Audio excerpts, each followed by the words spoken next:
I still vividly remember the first moment I met Nathan. It was a crisp autumn afternoon with golden leaves gently falling outside the office window. I was struggling with a challenging report when he appeared, his warm smile and kind eyes lighting up the room. "Let me give you a hand," he said, and from that moment on, my life began a new chapter, filled with both sweetness and challenges. But perhaps I could never have guessed that behind that gentle smile lay a story full of complexities I was yet to face. My name is Lauren, I'm 29 years old, and I've been working at a media company in New York for almost 4 years. My job was stable, my colleagues were friendly, and I loved the feeling of being immersed in creative projects. Nathan, 3 years older than me, was one of the department managers, respected by everyone for his talent and dedication. He was the one who guided me through those early days at work, when I was still shy and lacking confidence. Our relationship began with working together on projects, late-night meetings, at the times he would casually bring me a warm cup of coffee. At first, I thought he was just being kind and polite. But gradually I began to notice his thoughtful gestures, the meaningful glances he gave me. And then, without realizing when, my heart started to beat differently around him. Our first date happened on a weekend when Nathan suggested visiting the aquarium. I hadn't expected him to choose such a charming place. We wandered through the vibrant tanks, watching the fish swim gracefully like dreams. Standing by the dolphin exhibit, Nathan bought me a small dolphin figurine, saying, "It will bring you good luck." Since then, that figurine became a cherished keepsake, a reminder of that beautiful day. We spent 3 years together, weathering many ups and downs in both work and life. Nathan always made me feel safe and genuinely loved.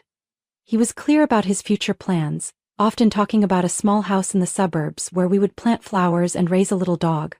Every time he mentioned it, his eyes would glow with warmth and hope, making me fall even deeper in love with him. On our 3rd anniversary, Nathan took me back to that very same aquarium. He led me to the dolphin tank, the exact spot where we had stood together for the first time. I hadn't yet grasped what was happening when he suddenly knelt down, holding a sparkling ring, and asked, "Will you marry me?" My heart burst with joy as I nodded through my tears. The people around us clapped and cheered, and everything seemed more perfect than ever before. But that joy quickly dimmed when I visited his family for the first time. Nathan's father was warm and welcoming, greeting me with a kind smile and cheerful stories. His mother, however, was the complete opposite. From the very first glance, I felt a coldness emanating from her. She didn't hesitate to criticize my appearance, implying that I wasn't refined enough to fit into their family. Her words were soft but loaded with hidden meanings, making me feel like an outsider in their lavish home.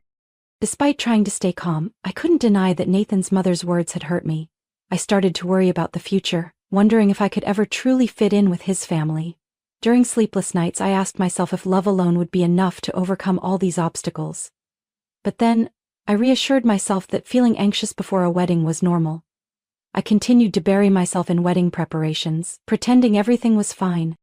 Nathan always said that as long as he was by my side, everything would become easier. I believed him, trusted in his promises of a bright future. But deep down, I couldn't shake off the growing unease inside me. Still, I chose to remain silent, to keep moving forward, not realizing that ahead lay challenges I had never imagined. I had thought that love and sincerity could help me get through any hardship, but the truth is, there are things that love alone cannot fix. And so my journey began to unfold. Not only the path toward marriage, but also the path to discovering the truth, to finding myself in this relationship full of surprises and turmoil. After accepting Nathan's proposal, I became immersed in wedding plans. I envisioned a cozy ceremony where friends and family from both sides would gather to share joy and love. However, things did not go as I had imagined. From the very first conversations about the wedding, Nathan's mother, Margaret, began to interfere in every decision. She called me daily, sending countless links to luxurious wedding venues, expensive bridal gowns, and even a guest list she had drafted herself. "Lauren, I think we should have the wedding at the Grand Lexington Hotel. It's the perfect place for a grand celebration. We need to invite at least 200 guests, including Nathan's business partners and my family," she said with a tone that left no room for disagreement. Every time I expressed a desire for a smaller, more intimate ceremony, Margaret showed clear disapproval. "Don't be so naive, Lauren. A wedding is not just about the two of you, it's about the reputation of our family," she emphasized. Instead of supporting me, Nathan remained silent, or changed the subject whenever I tried to discuss these growing tensions. He always told me to compromise with his mother because she only wants the best for us. The tension escalated when Margaret started contacting wedding vendors directly. She placed deposits for a classical music band, hired a decoration team with all extravagant materials, and even chose the catering menu without consulting me. By the time I found out, everything was nearly finalized. I tried to talk to Nathan, but he just shrugged and told me not to make a big deal out of it. One evening, while I was rebalancing our budget, I realized that the expenses had far exceeded our financial capacity. Nathan's family had initially promised to help with the costs, but recently Margaret hinted that young couples need to learn independence. I understood then that all the extra expenses from her lavish choices would ultimately fall on me. But that was nothing compared to what happened next. One day, while Nathan and I were getting ready to register our marriage, Margaret called and asked to meet me privately. She didn't beat around the bush, bluntly stating that she expected me to quit my job after getting married. A good wife should stay at home, take care of the family, and support her husband's career. Nathan needs peace of mind to focus on his work, she said, her tone more like a command than a suggestion. I couldn't believe my ears, but I remained polite, replying that I loved my current job and had no intention of quitting. Margaret frowned, her displeasure evident in her cold gaze. The peak of everything came just a few weeks before the wedding. I discovered that Nathan had canceled the lease on the new apartment we had chosen. Instead, he announced that we would be living with his mother after the wedding. "It'll save us money. Mom is also thrilled to have more company," he said, as if it were just a minor change. I was stunned. All my belongings, including the wedding gifts I had prepared, had been moved to Margaret's house without my consent. The harsh truth finally surfaced on the day we were supposed to leave for our honeymoon. I woke up early, eagerly double-checking our luggage and passports. But when I asked Nathan about the plane tickets, his answers were vague. Suddenly, Margaret appeared in our room with a large suitcase. "Nathan, are you ready? I don't want to miss our flight," she said, her voice filled with excitement. I froze. "Wait, why are you bringing luggage? This is our honeymoon," I asked, my voice trembling with confusion. Nathan, unfazed, responded, "I never said I was going with you. This is a trip to thank Mom for everything she's done for me. You stay home and get everything cleaned up." It felt like the world crumbled beneath me. I couldn't believe what I had just heard. In an instant, all the beautiful memories, all the sweet promises became meaningless. I stood there, hollow and numb, watching Nathan and Margaret cheerfully roll their suitcases out the door, leaving me in an empty house with a pain too deep for words. After they left, I started packing my things, planning to return to my parents' house. While cleaning the living room, I stumbled upon a thick stack of documents under the sofa. Curious, I opened it, only to be shocked by what I read. It was clear evidence showing that Nathan had been embezzling money from his company, and Margaret had been part of the scheme. Everything, from shady financial transactions to lists of luxurious items they had bought with company funds, was meticulously documented. I sank to the floor, feeling utterly drained. But then anger surged through me, giving me the strength to get back on my feet. I knew what I had to do. I organized all the documents, took photos, and carefully stored all the evidence. I didn't just want to end this marriage. I wanted to confront Nathan and his mother directly. For the first time in my life, I felt the need to be stronger than ever before. The next morning, I went straight to the company, met with the HR director, and laid out the entire story. Seeing the shock in their eyes, I knew I had done the right thing. This wasn't just about fighting for myself, but also about protecting the company from those who would take advantage of it. I walked out of the office, stepped onto the bustling street, and felt a wave of relief wash over me. For the first time in weeks, I felt like I had finally found myself again. Although I didn't know what the future held, I promised myself that I would never let anyone take advantage of me or walk all over me again. Above all, I vowed never to lose the respect and love I had for myself. I walked out of the office with a stack of documents in my hands, my mind torn between determination and an overwhelming emptiness. As I watched the rush of people on the bustling streets of New York, I wondered what I had lost along the journey of loving and trusting Nathan. But perhaps the saddest part wasn't his betrayal. It was the fact that I had allowed myself to become so weak that I missed all the red flags along the way. As soon as I got home, I called my Uncle Mike, my mom's older brother. He was the chief financial officer at the company where I worked, but very few people knew we were related. From my first day at the company, I had promised myself I would prove my capabilities on my own, without relying on anyone. Uncle Mike had respected my wishes, so we always maintained a professional distance at work. Hearing my voice, Uncle Mike immediately sensed something was wrong. "Lauren, are you okay? Did something happen?" he asked, his voice filled with concern. I didn't hold back, recounting everything from the manipulated wedding plans to the honeymoon that Nathan and his mother had taken without me. When I mentioned the financial misconduct documents, Uncle Mike fell silent for a long moment. "You did the right thing by calling me. Let me handle the rest." 2 days later, an emergency meeting was called at the company. Nathan had just returned from his trip with his mother, completely unaware of the storm waiting for him. As he walked into the conference room, I could see the unease in his eyes when he saw me sitting next to Uncle Mike and the other executives. "I heard you had quite an interesting trip," Uncle Mike began, his voice calm but his eyes sharp as ice. "But perhaps you didn't realize that while you were enjoying yourself, we uncovered some very interesting information about your financial activities at the company." Nathan looked bewildered. "What do you mean, Uncle? I don't understand." "Don't play innocent, Nathan," I spoke up, unable to hold back. "All the evidence is right here, including the detailed records your mother left behind. You've been embezzling company funds, and you even documented every lavish purchase made for her."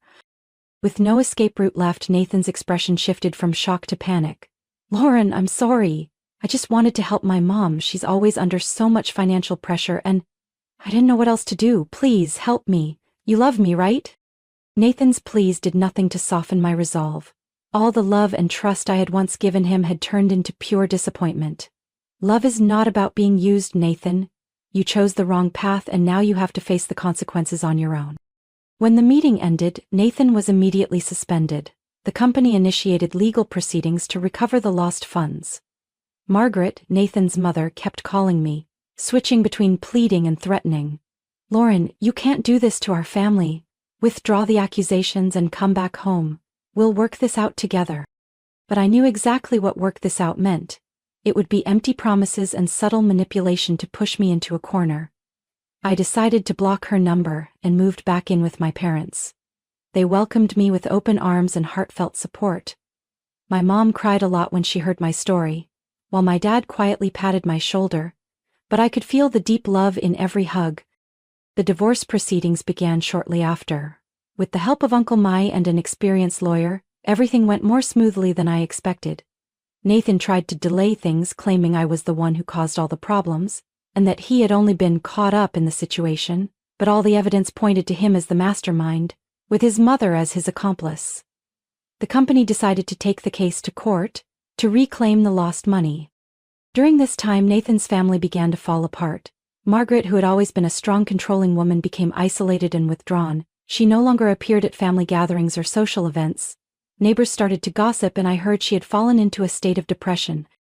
Nathan's father, David, was the only person in his family for whom I still had some sympathy. He had always been polite and kind, but perhaps he was too exhausted from his wife and son's actions. He filed for divorce. "I can't live another day in this web of lies," he told me during one of our conversations. "Lauren, you did the right thing. I only wish I had seen it sooner." After the divorce, I focused on my work and started rebuilding my life. Uncle Mike suggested I transfer to another branch of the company, where no one knew about my story with Nathan. I agreed, seeing it as an opportunity to start fresh and distance myself from painful memories. Nathan, after being fired and left without support, began to spiral into a crisis. He lost the ability to work as no one wanted to hire someone who had embezzled company funds. The luxury items he and his mother had bought with stolen money were confiscated. They had to sell their house to pay off debts, and eventually Nathan had to rely on support from social organizations. Though the story ended with a lot of hurt, I did not regret what I had done. I had stood up for myself, protected my dignity, and regained my self-respect. Above all, I learned that sometimes loving yourself is the greatest act of courage. My life turned a new page when I received the transfer notice to the company's San Francisco office. The coastal scenery, sloping streets, and vibrant city life made me feel reborn. The new job not only helped me escape sad memories but also opened up new opportunities for personal growth. My colleagues at the new branch were welcoming. They accepted me without prying into my past, focusing only on what I could contribute to the company. Every morning I started my day with a run along the San Francisco Bay, feeling the fresh breeze and gazing at the Golden Gate Bridge in the distance. For the first time in months I felt a genuine sense of peace in my soul. I no longer had to face scrutinizing looks or deal with rumors. Here I was free to start over and build a completely new life. I began planning a trip to Italy, a place I had once dreamed of visiting on my honeymoon. But this time, it wasn't a trip for two. It was a journey of freedom, where I could explore ancient cities on my own, enjoy delicious cuisine, and create new memories for myself. I meticulously researched and made a list of destinations, from the grandeur of Rome to the romantic charm of Venice and the artistic richness of Florence. The plane tickets were booked and the hotels were ready to welcome me. Every time I looked at my detailed itinerary, a wave of excitement washed over me. This wasn't just a vacation, it was a symbol of liberation and reclaiming myself. I wanted every step on the cobblestone streets of Italy to be a step closer to the new life I was truly in control of. One late afternoon, as the sunset bathed San Francisco in golden light, I sat by the window of my small apartment, sipping warm tea and smiling. I had once thought my life revolved around Nathan and the expectations of his family. But now, I understood that I had the power to create my own happiness, and the journey to Italy would be the beginning of that new chapter. Though there were still moments when memories of the past tugged at my heart, I knew I had made the right choice. I had risen from the ruins, rebuilt myself, and refused to let the wounds linger any longer. When the plane took off, leaving American soil behind, I would leave all the pain behind as well, carrying with me only what truly mattered: courage, resilience, and faith in a brighter future.